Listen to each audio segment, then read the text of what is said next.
everyone. Thank you for joining today's Needymeds special topic webinar, True Crime, How Counterfeiters Put 85,000 Bottles of Fake Meds into the U.S. Drug Supply Chain in 2021, presented by the Partnership for Safe Medicines. My name is Carla. I'm the Director of User Engagement at Needymeds. And before we get started, I'm going to offer a few tips so you can make the most out of the presentation. First of all, if you do have questions, you can go ahead and type them into the questions section of your GoToWebinar control panel. Excuse me. Just know we will reserve answering questions until the end. Keep in mind, if we don't get to answer your question, we will follow up with you by email, and we will, of course, provide our contact information at the end. Also, this webinar is being recorded and will be available on our YouTube channel. And as you saw a couple of slides ago, you can find materials we thought you'd be interested in the handout section of your control panel. So let's get started really quickly with what is Needymeds. For those of you not familiar with us, we're a national nonprofit co-founded more than 2 decades ago by a retired family physician, Dr. Richard Sagel, and his friend Libby Overly, who is a medical social worker. What you're looking at on your screen is our mission statement, but simply put, Needymeds connects people to programs that will help them afford their healthcare expenses. And we do that free and anonymously through our helpline and our website. I always like to put up a screenshot of our homepage because our website really is the face of our organization, and it gives me a chance to just point out a few resources, such as if you're looking for healthcare savings resources, go ahead and click on that healthcare savings tab. Next to that is the education tab, where you can find other upcoming webinars, our monthly newsletter, and order brochures, for example. The top right, you will see a little square around what is the link to our YouTube channel that I mentioned a little bit ago. It's with the rest of the social media icons. I also mentioned that under that education tab, you can find upcoming webinars, and you can also find them on the calendar of events, which is on the right side of our homepage. And you saw what our mission is just a couple of slides ago, and big part of that is educating people. And of course, we consider fulfilling part of our mission as educating people about Needymeds, but we also fulfill that education part of our mission statement by making sure users are educated healthcare consumers, which is why we are so pleased to have our partnership with the Partnerships for Safe Medicine, and pleased to welcome their Executive Director, Shabir Safdar. So first, I'm just going to tell you a little bit about the Partnership for Safe Medicines. They are a not-for-profit focused entirely on researching the danger of counterfeit drugs in America and educating the public about how to stay safe from them. In this webinar, Shabir, again, the Executive Director of the Partnership for Safe Medicines, is going to describe how criminals pull off fake med scams and how you and your loved ones, patients, and clients can protect yourselves.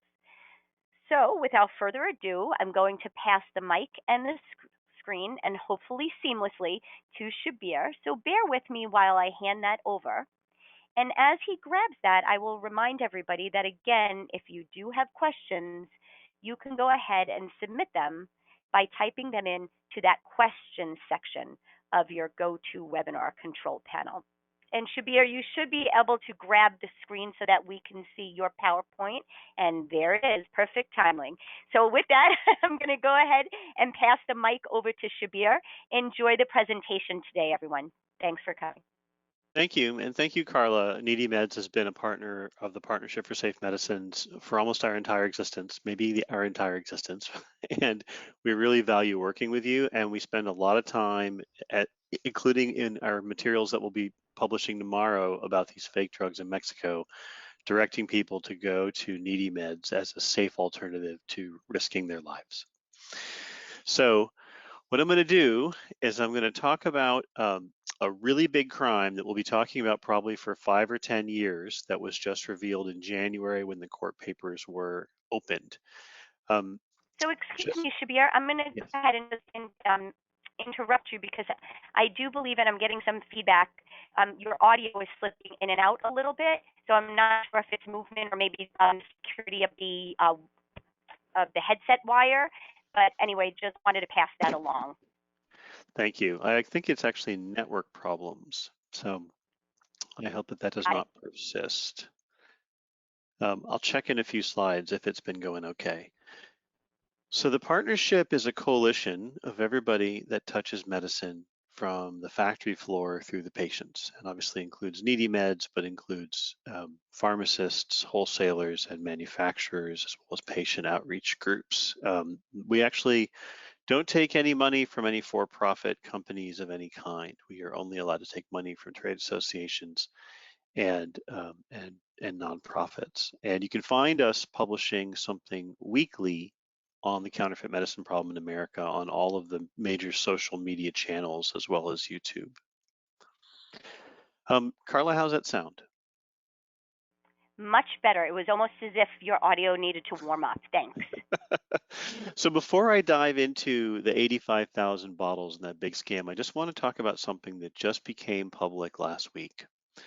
We have learned through our partner at the Pharmaceutical Security Institute that there are counterfeit Eliquis and Xarelto, which I believe are blood thinners, though I have not taken them myself, that have been found in multiple Mexican pharmacies in places where American tourists go. Um, the counterfeit Xarelto looks pretty good, and I think the pills in question are not pressed exactly the same, but the labeling is designed to look good. It's actually printed in English, which if you think about it, doesn't make a lot of sense because you would not, if you're going to Mexico to buy from the Mexican drug supply, you would not find cheap US medicine, right? The Mexican market medicine would all be printed in Spanish, but these products have been found, and they've found actually also both fake Mexican Eliquis and fake English labeled Eliquis. So it wouldn't help you any to go and buy a Spanish labeled version. Both those things are pills with absolutely no active ingredient in them. If you need a blood thinner, then this is not going to do anything for you. And it's been found because patients actually bought these and brought them back to the US and then called the companies because they were experiencing health effects of not having the blood thinner they needed, which if you think about that, that's a really scary way of saying that they're at risk of a stroke. So these are all serious issues, and it's just a reminder that, the Mexican drug supply, and in fact, the supply chain, I would say, more than the drug supply, is not safe. Not to what Americans think is safe. These are just some of the many counterfeits that have been found in the Mexican drug supply over the last 12 months. And there's, often not a serious consequence. The people who were found, if they're ever found, do not experience the same consequences that we would expect in America. And these products have been found in multiple places all over Mexico in border pharmacies, but they're all places that Americans go. Los Algodones, for example, is a 20-minute drive from Yuma, Arizona. Progreso is close to Cancun, which is obviously a big destination for Americans. So there's not a different place one can go to in Mexico to be safer. It's just not safe to go to these pharmacies. There's no consequence if they injure you. If there's any questions about that, please throw them in the chat. I do try and keep an eye on the chat, which is to my left, while I'm talking, and we can talk more. Carla, how's the audio? It did come and go a little bit. Now you're clear once again, but we Okay. lost you for about 15 or 20 seconds or so. And I'm glad you did check in to ask about that. And also in the beginning, I did say we reserve questions until the end, but Oh, I did forget, Shabir, that you are willing to take questions throughout the presentation. So that's a great opportunity to encourage the audience to not to hesitate to submit those questions. Thanks so much. sure thing. So let me talk about the big crime. Um, we found out that there was fake HIV medicine in the US drug supply back on Christmas Eve of 2020 when we saw this alert from the company called Janssen, who said that they had found counterfeit product in real bottles and being distributed not from distributors authorized by Janssen, but from licensed distributors to pharmacies. And this is the most scary of the issues that we look at, because once it touches a real pharmacy, we just assume that it's safe, and that's the worst kind of counterfeit we encounter. The next indication of a problem was in August of 2021, when Gilead announced that they had found counterfeit versions of their HIV products, once again with no correct active pharmaceutical ingredient in them, and that the bottles were real but had fake tablets in them and had fake foil seals on them. And this means that someone was going to a lot of trouble to actually make these counterfeits. What happened was that criminals obtained real bottles of medication, took the real medication out, made fake tablets, put them in, sealed the bottles, and then found real licensed wholesalers to sell them to real licensed pharmacies. And the wholesalers in question were criminal wholesalers. They were selling fake product, and they should have known it was fake product. They were looking the other way to make money, as criminals often do. So how they did this was a really interesting scheme. They were going out and looking for individuals who were on public assistance programs that gave them access to very inexpensive medication. And sometimes the medicine was so cheap that they were getting it for free. So programs that give people who are HIV positive free HIV medicine. And they would go to these individuals and they would offer them an amount of money, let's say $150, to give that bottle, to sell that bottle to them. And they would then take that bottle and they would open it up and remove the real medicine, presumably reselling it. And these medicines cost, for a 30-day supply, one of those bottles that you see on screen, maybe $3,100, $3,200 for a 30-day supply of that product. So selling the medicine even at half price would be quite a profit, since you bought it for $150. Then they were making fake pills, putting them back in the bottles, which are still real bottles, and putting some foil on them, not the real foil, and then sealing them up and then selling them through licensed wholesalers to licensed pharmacies. And the wholesalers in question here are the criminals, right? There's some criminals that collected the bottles and made the fakes, and then the wholesalers also had a very criminal role in adding them to the drug supply without verifying their source. And sometimes they put placebo, just chalk, in them, and sometimes they put Tylenol. In one case, they put an antipsychotic medication in, which was very hard on the individual that took it. One of the things that has to happen nowadays when you sell medicine, because we have the track and trace system, is that you have to actually sell it with a record of where it's been. And so they were faking these records, the criminals were, to make them sellable, and lying about where they went. And then they would offer them to pharmacies at a discount, which is a way of tempting people who would normally not take a risk to take a risk. And many pharmacists probably refused, but some pharmacists, some significant number of pharmacies actually bought these products. I don't have a count for how many of them did not distribute it or returned it, but they definitely got to patients. And when they finally wrapped up the ring, what they ended up finding was about 85,000 bottles that they were able to seize, that adds up to about $250 million worth of product, which is an enormous sum of money, and explains to you why people go into crime like this. It was a big network of criminals working together. So right now, if you look at the court papers, there's over 70 defendants listed. Because, just imagine for a second what it takes to actually buy 85,000 bottles off the street from people before they take them.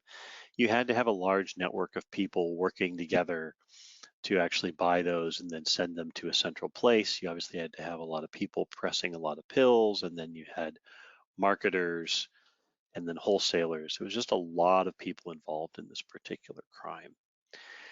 And at the end of the day, they tempted pharmacists with some really big discounts to try and allow them to make a little extra money, and some of them definitely bought.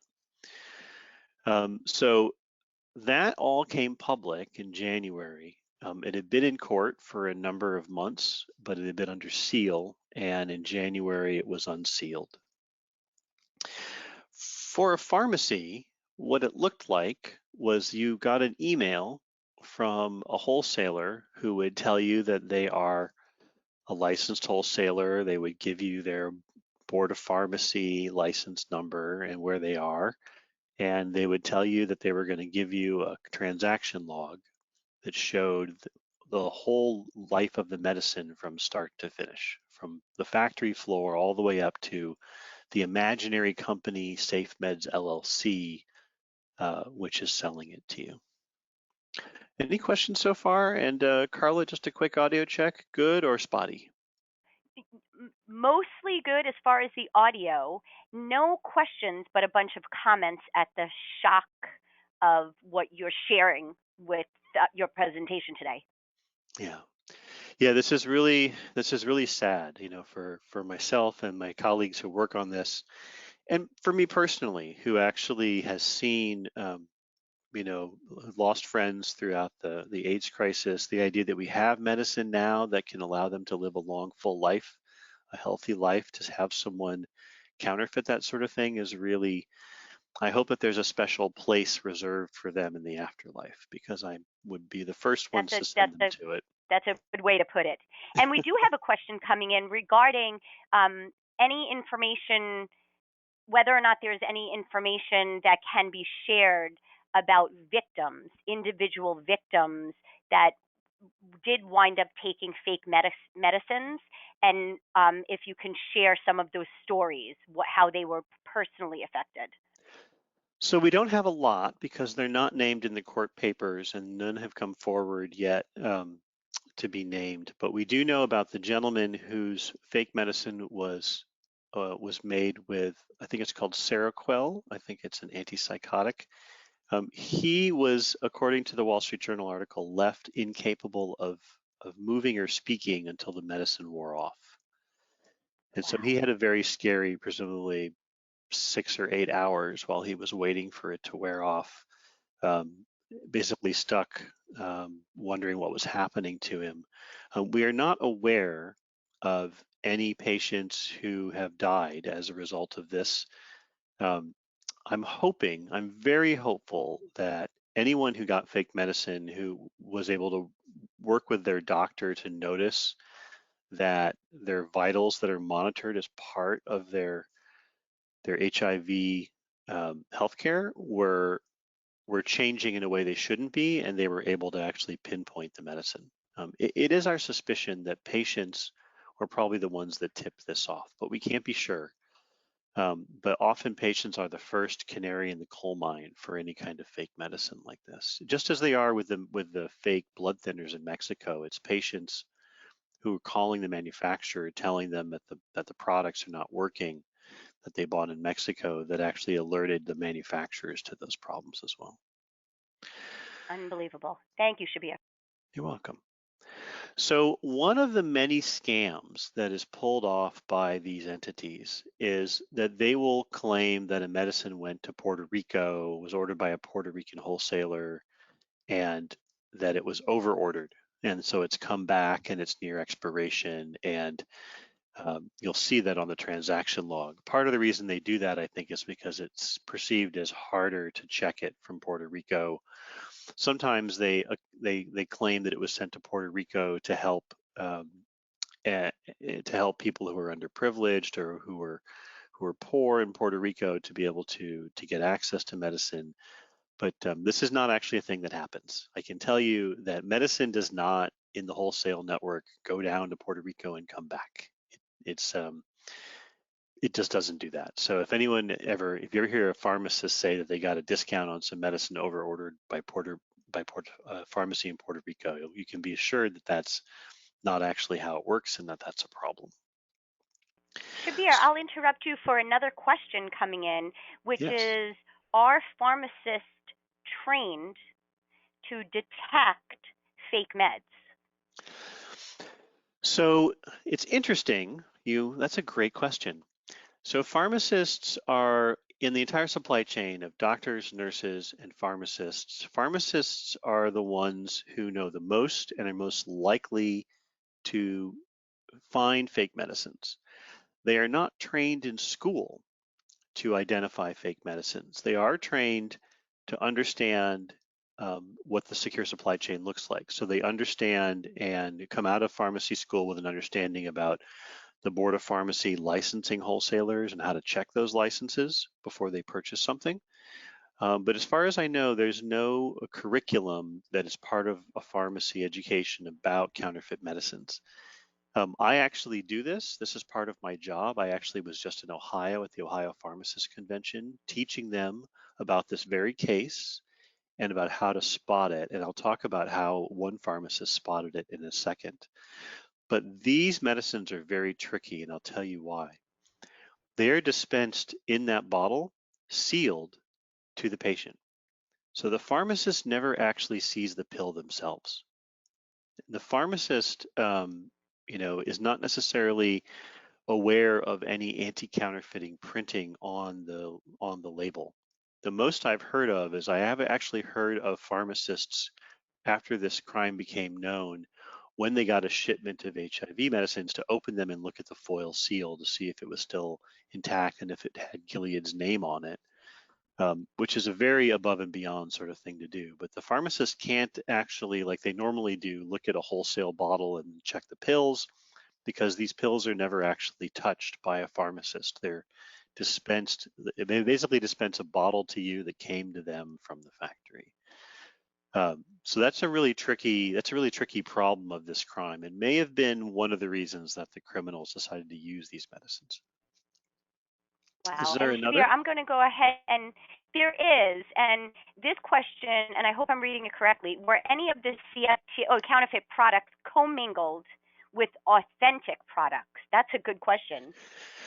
The answer is that is often how counterfeits get into the supply chain. Someone has a half a case of a cancer medication and makes the other half of the case, out of water.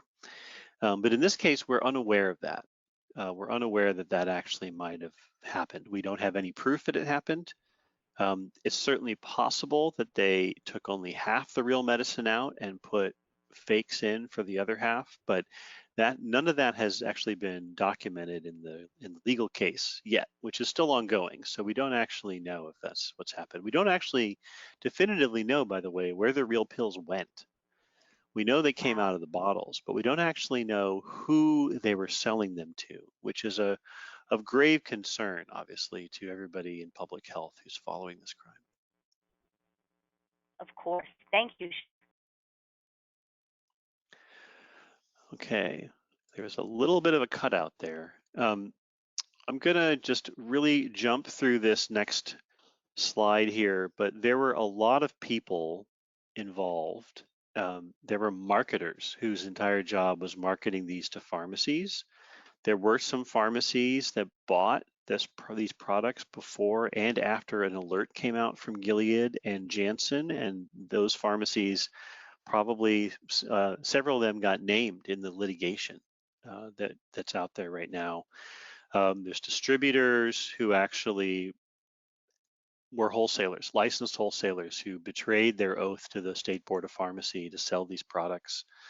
And then obviously suppliers who bought the existing product off the street and then repackaged their fake pills in the real bottles. There's a list on the right of this slide with the names of the products that were initially revealed as part of the scheme. But I can tell you, having talked to some of the people involved in this crime, in this prosecution, that drugs from every major manufacturer were found in the criminals' warehouses that they suspect are counterfeit. So I think that we're going to be hearing more about these as time goes on. If it's a high-priced product and not a cheaper generic, I think There's probably a chance that it was involved in this. Quick rundown of where some of these were. Some of the leaders are New York and Florida, and then you can see where the money launderers were, because these schemes do generate cash that has to be disposed of. The suppliers, probably where the bottles came from, and some of the pharmacies that were prosecuted who were egregious in continuing to buy even after they were warned. So it had a pretty broad footprint around the US in wherever there was a major metropolitan area.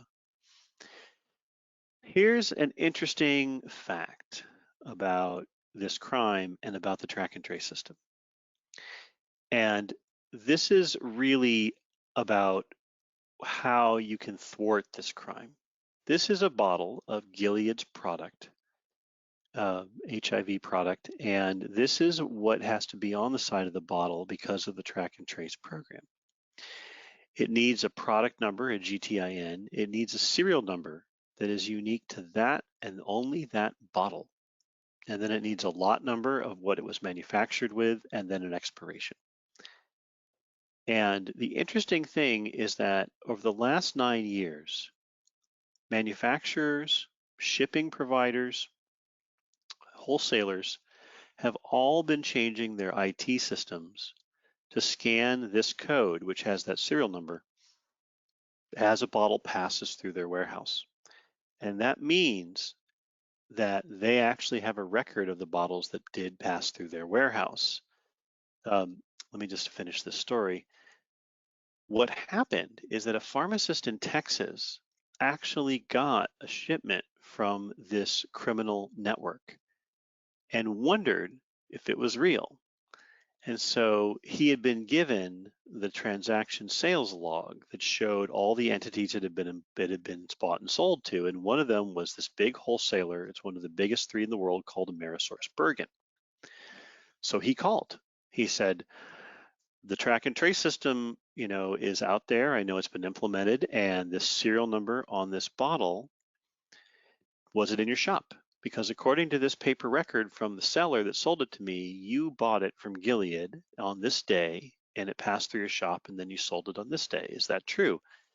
Because the track and trace system is fully operational up through, or at least mostly operational up through wholesalers, they actually had an electronic record of every bottle that had been through their shop, and they were able to confirm that that bottle had never been in their shop. So the pharmacist packed it up, sent it back, and presumably asked for a refund. And no patients got that bottle or any bottle from that shipment.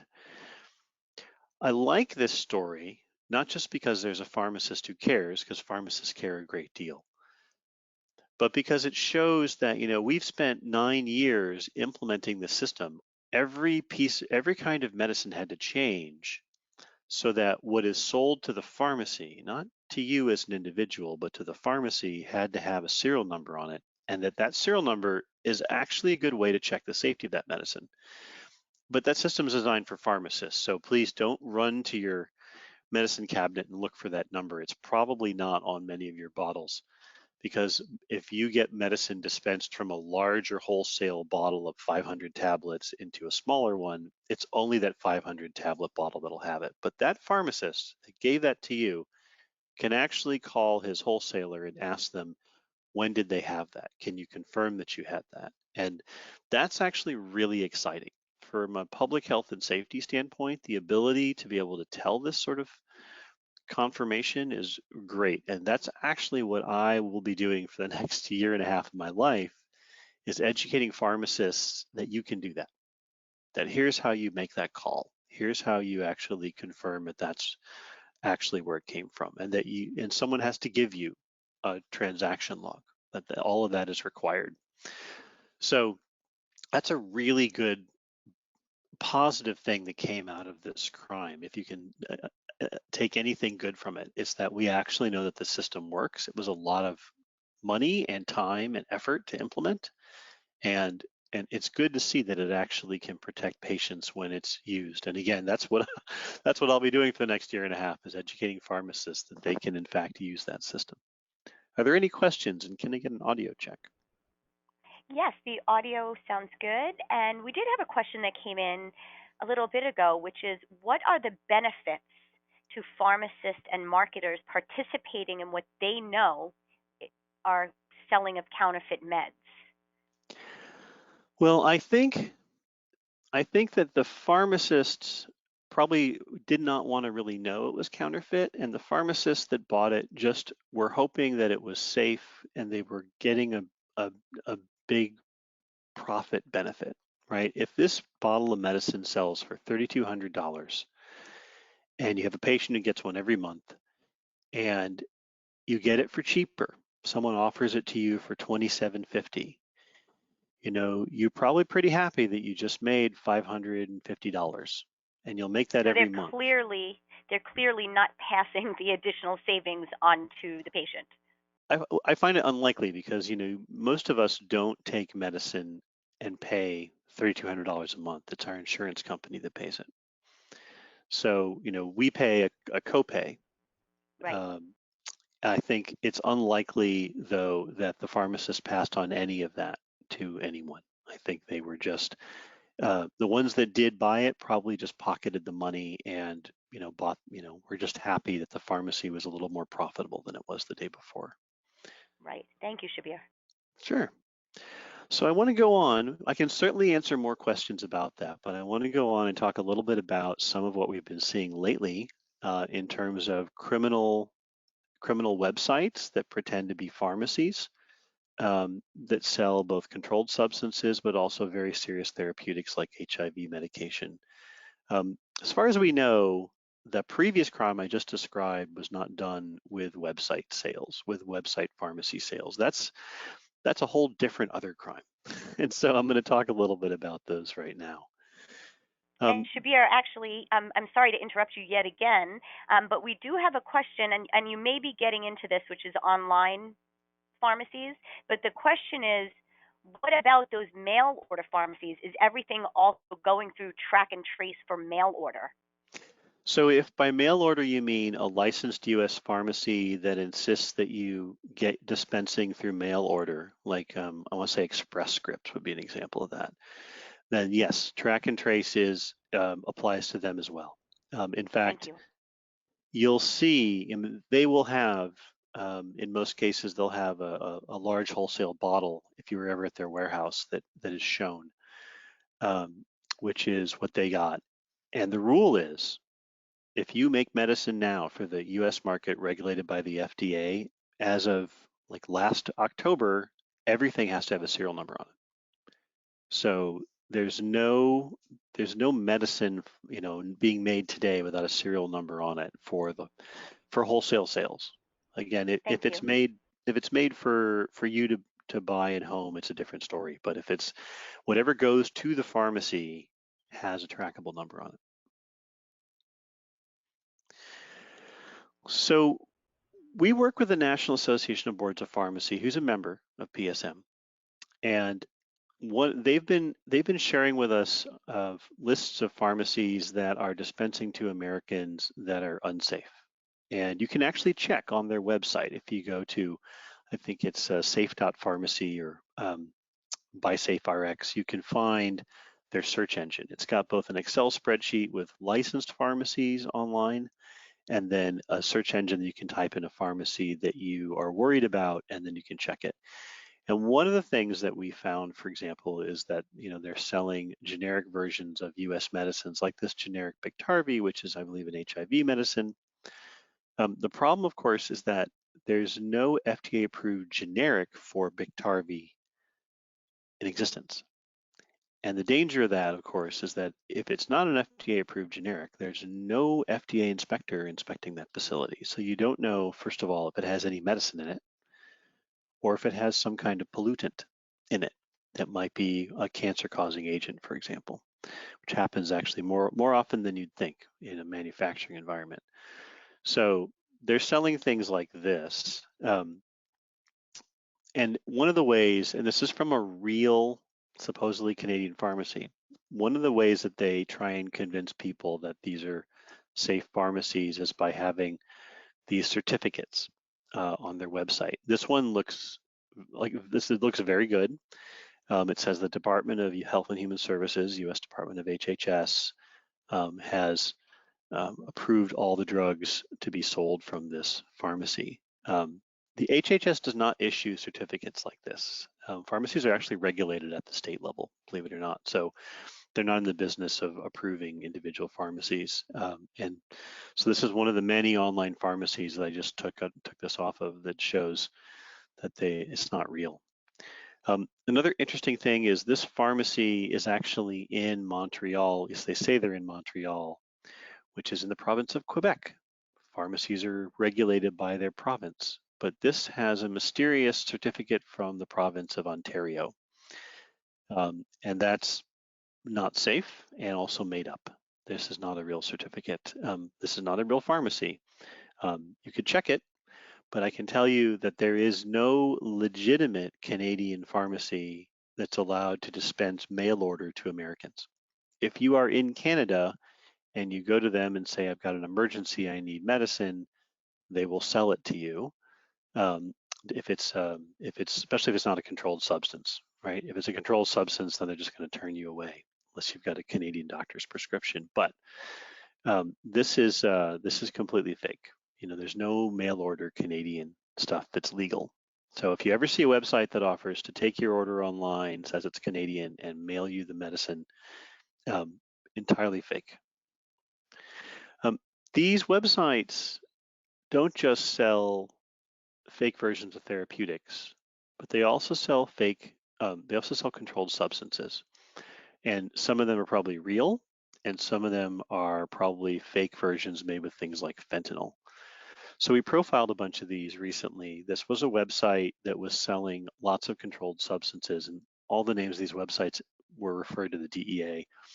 This one was selling carfentanil, which is an extremely powerful derivative of a very dangerous synthetic opioid fentanyl that's currently driving major deaths in the US. They also sell, these controlled substances like Percocets and Xanax. Who knows what's really in them? It's very easy to get a machine to put pills in a blister pack. And maybe it's real Xanax, maybe it's not, but you definitely don't want to put it in your body because a single fake pill with too much fentanyl will kill you, as it did Prince and has killed many others. But they also sell just straight up controlled illicit drugs. So this website, you could put in your cart acetyl fentanyl or methamphetamine, which is making, unfortunately, a big rise right now. This is a real problem. These pharmacy websites, they're not really pharmacies, these fake pharmacy websites operate outside the US, even outside Canada, the Bahamas, Turkey, India, China. It's hard to prosecute someone running a website in another country. It's really, really difficult, right? You can't just send cops over to arrest the person and bring them back. You have to actually have a trial to do extradition. And some countries don't have extradition treaties with the US, like China. You can't get someone back from China legally in any way possible unless the Chinese government hands them over. So a number of public safety advocates have been looking at this problem. The American Pharmacists Association, the Board of Pharmacy, PSM, Alliance for Safe Online Pharmacies, and they think that one of the ways to do it, to address this problem, is to actually give the FDA and DEA power to lock a domain name, the website name of a fake pharmacy, if they have proof that they are illegally selling medicine to Americans. And so they actually had that introduced as legislation in the House and Senate. Marco Rubio and Senator Braun in Indiana are sponsors in the Senate, and it's bipartisan. So McKinley, who's a Republican in West Virginia, and Bobby Rush, who's a Democrat in Illinois, and several other Democrats have sponsored the House version.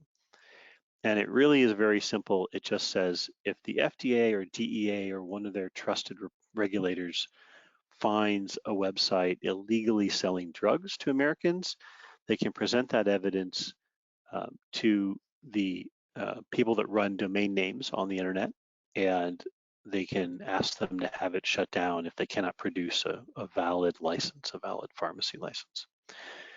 You can actually find a really good description of this in a short video we did at that URL, which will be in the slides that we send out. Um, but here's the URL larger. And then you can also learn more about the bill there. I've gone ahead and put the URL of the National Association of Boards of Pharmacies safe buying page here. So if you want to go there now, you can actually learn more about it. And of course, we have this handout, which Carla kindly put in the handout section of the GoToMeeting, which is the 5 ways to save money. Obviously, Needymeds, RX Outreach, and Medicine Assistance Tool are the 3 things we recommend to everybody, and instead to avoid things like Mexican pharmacies. Go for the food, go for the sun, skip the medical tourism is our advice. Carla, that's the prepared portion of what I had to say. Are there questions that we can answer now? There, it was interesting because as you started transitioning into talking about the Canadian drug supply and online pharmacies selling to Americans, I actually did get a question from an audience member that says that asked, "Isn't the Canadian drug supply safe?" And then the next question that followed that is, "What exactly is the problem with foreign pharmacies?" So the Canadian drug supply is safe. It's just we don't have access to it, right? We can't, the Canadians have been very clear they don't want to sell medicine to Americans. So when you hear Governor DeSantis in Florida say he's going to buy in bulk from Canada and get cheaper medicines, the Canadians have already told them that they're not going to cooperate with that. The problem is that while the Canadian drug supply is safe, if you go online to find a pharmacy, a Canadian pharmacy, it's not Canadian, right? The standard of practice does not allow a Canadian pharmacist to dispense mail order to you um, out of the Canadian drug supply. Uh, it's a pretty illegal, but it still gets done sometime. That Canadian pharmacists will buy from India and Turkey and China medicine that who knows where it was made, in what factory, who knows if there was ever an FDA inspector within 100 miles of it. Sometimes they will take that medicine in and ship it out. But most of the time, if you go online and you find a website that claims to be like CanadaMedStore.com or something similar, what they're doing is they're actually sending your order to some pharmacist in Turkey who's going to mail order you medicine internationally. Now, the danger of that, of course, is that first, there's a lot of counterfeits in the world. There's a lot more of them in Turkey and India than there are here. So you're going to really be taking a risk with your life. Second of which is that's not your pharmacist who's working with your doctor. So if they make a mistake, and they're likely to because they're not working with any other part of your healthcare team, or if you're having a bad reaction, you're not going to be able to talk to them, and they're not going to be punished. If they give you a fake drug or if they make a mistake, there's no consequence for them. And as we've learned, unfortunately, consequences are required to generate good behavior in our society. So it's not good to have someone taking care of you and your health that has no incentive beyond the money you give them to actually be careful or do the right thing. It's just not safe for you. So that's why those are, not available. If you go to Canada, if you walk into a pharmacy in Toronto and you can convince the pharmacist to fill your prescription, that medicine is certainly safe. But their country's 1/9 the size of ours, and that's about the only time you can actually get real Canadian medicine. Nothing online you get is going to actually be likely real Canadian medicine. And if it is, you still are now getting dispensed and getting your health care taken care of by someone you'll never see, who's got no incentive to actually take care of you. There's no track and trace system in Canada that you can use. And if they make a mistake or they actually decide to rip you off criminally, there's no way to prosecute them. In fact, we had a guy who sold fake cancer medication into America, and he actually lost his pharmacy license for a couple of years, and he's getting it back now. Right, so there's really no consequence for Canadians who do this kind of crime. Wow. Another question that came in is, does the Partnership for Safe Medicine work directly with law enforcement? We do, but not in an investigative capacity. So we often actually end up with material that requires us to hand it to law enforcement because it's evidence of a crime. But we also do a lot of education. So we spend a lot of time explaining to law enforcement about crimes like the HIV one, which I'm actually going to go and do an education session in October in Indianapolis at a big conference of law enforcement. And my colleague Sven also does this. But I'll give you a funny example. Um, Early on, let's see if I can find it. Oh, I don't have it here.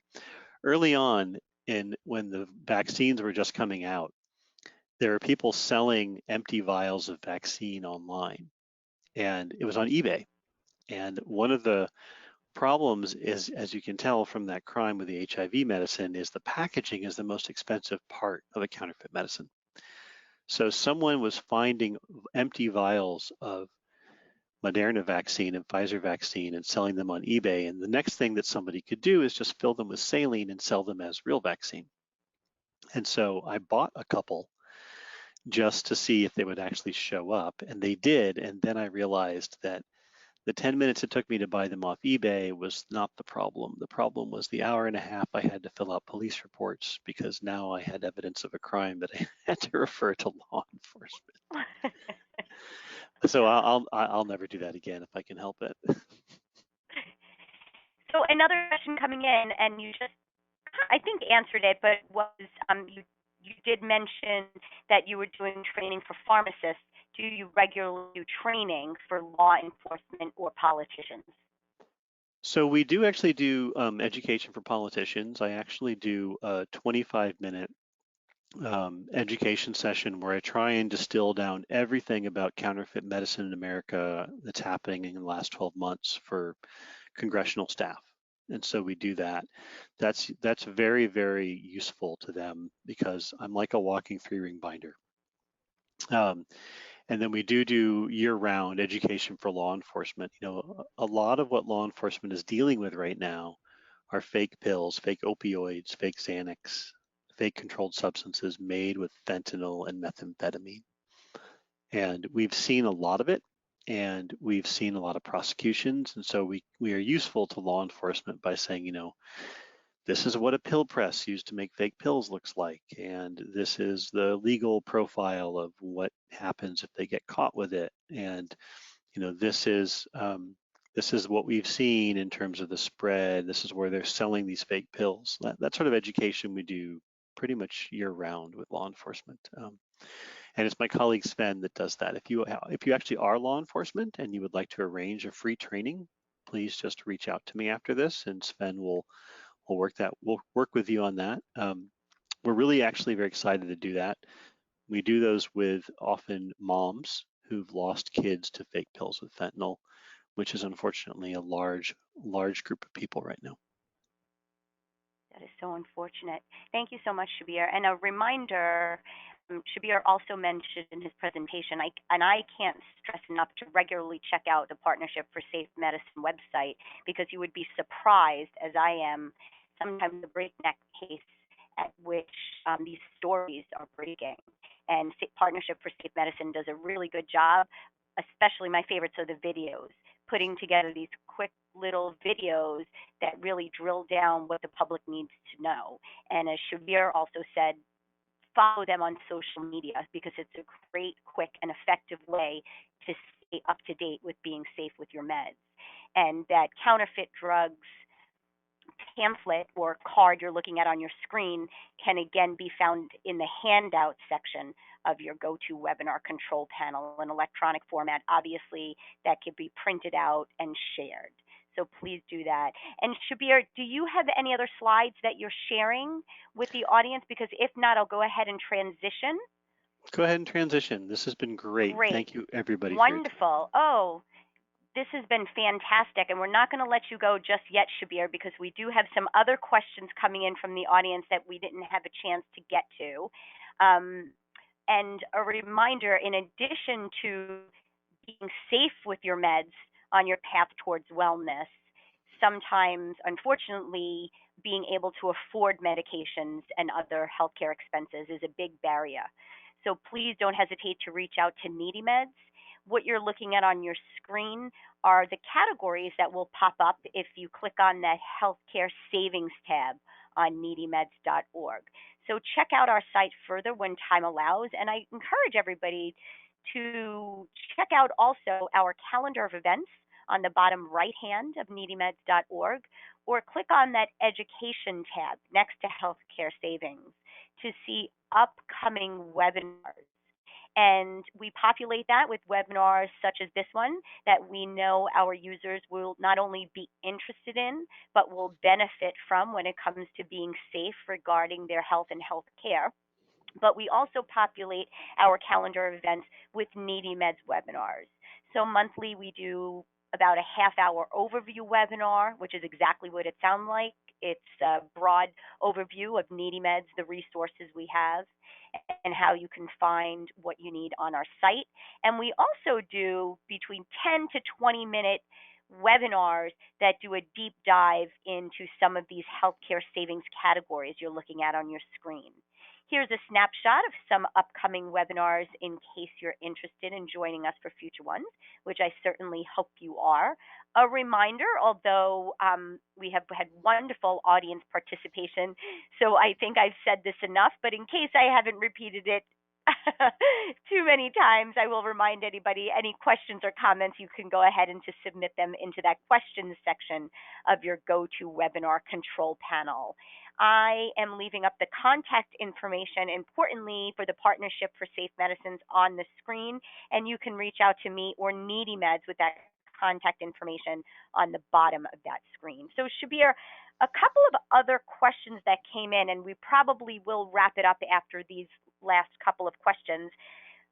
But this one is actually one I'm going to ask because I've seen it at previous webinars, people asking this, so I'm just going to put it out there again. And you did have the chance to address this a little bit, but maybe driving this home, which is I've ordered from an online pharmacy for a long time, and I've never had a problem, and I feel like the medicine is working. Can that be considered safe? I don't think so. And the reason is, first of all, we can't always tell if medicine is working, right? Like I may feel better or worse, but that's not as good as, for example, checking my body for blood clots, right? Sometimes I think in the case of these blood thinners, people probably found out because they actually had a clotting event that they were not supposed to have. The same thing with HIV. The other thing is that your pharmacist is an important part of your healthcare team, right? Believe it or not, behind the scenes, your pharmacist and your physician end up talking sometimes through electronic means, sometimes in person, about what's going on. And if anything changes, your pharmacist needs to know whether it's another medicine you're taking that might interact, or whether or not your experience of the medicine has changed, your body is reacting to it differently. Even if you get real medicine, it's just not safe. But the chance that you're going to get a counterfeit, because counterfeits are so much more profitable than a real medicine, is very high, and that's very dangerous. So it's really never safe. You need real medicine that was made in a factory that has been inspected by the FDA, and the supply chain bringing it to your pharmacy has been regulated, and you need a practitioner dispensing that medication to you that is regulated and licensed. And those two things can't happen with an online foreign pharmacy. Thank you, Shabir. And another question, actually, I think this is perfect to wrap up today's presentation with. The final question that I'll ask you, Shabir, is what can I do if I suspect my medication might be fake? So every manufacturer has a quality or patient protection department, and they will happily take your call. But the place to go first, I would say, would be your pharmacist. Right? Your pharmacist can do a couple things. They can check if there's a recall, although recalls are really well understood now, so it's unlikely you would catch a problem before a phone call would reach you. And that pharmacist can also swap it out and say, let's try a different one. If you suspect for some reason that you're not going to get satisfaction from your pharmacist, I would call the manufacturer's patient quality hotline and ask them about it. If you think neither of them are going to help, the FDA's Office of Criminal Investigation is happy to take a report from you. But I think those first two should be sufficient. Your pharmacist definitely always first. Um, there might be things that are just not obvious, like the medicine has a different color capsule now than it used to have, and that might be innocuous. Or maybe the medicine like changed a formulation that you're unaware of. But pharmacist is definitely the first call. Thank you so much, Shabir. And as I said, I can't stress enough to really visit Partnership for Safe Medicine, check out those videos, and follow them on social media because it is a really effective way to stay up to date with how to stay safe and keep your loved ones, patients, and clients safe when it comes to meds. And I will also mirror that sentiment that Shabir just said now and has reminded us throughout the presentation is really rely on your pharmacist as a source of your healthcare team. It's really important. So as I said, we're going to leave that one as the final question for today's presentation. A big thank you to our audience for joining us and for the participation. And of course, a big thank you to my friend and colleague Shabir for taking time out of his day to share his expertise with Needymeds users. I hope to see all of your names pop up in future webinars. And again, check out safemedicines.org and needymeds.org in the future to stay up to date with ways that we can help you. Thanks, everyone, and have a great rest of the day. Take good care.